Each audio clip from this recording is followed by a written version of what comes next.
Your iPhone has a built-in annotation tool that works on photos, screenshots, and PDFs with no app needed. Here's how to use it and what it can actually do.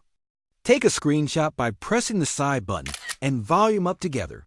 A preview thumbnail appears in the bottom left corner.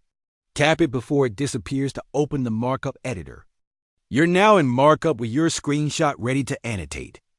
Now, let's look at the tools you have available. Along the bottom of the screen, you'll find a pen, a marker, a pencil, a ruler for straight lines, and an eraser. Tap any tool to select it, then draw directly on the image with your finger.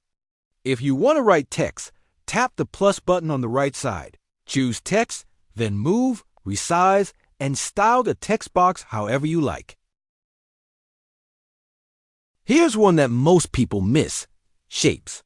Tap the plus button and choose a rectangle, circle, speech bubble, or arrow. Drag it into position wherever you need it. You can also draw a rough shape freehand and hold your finger at the end. Your iPhone automatically converts it into a clean geometric shape. A rough circle becomes a perfect circle, and a rough arrow snaps into a clean arrow. You can also add your signature to documents. Tap the plus button and choose signature. If you've never created one before, draw it with your finger and save it. Once saved, you can insert it into your document, then resize and position it wherever you need.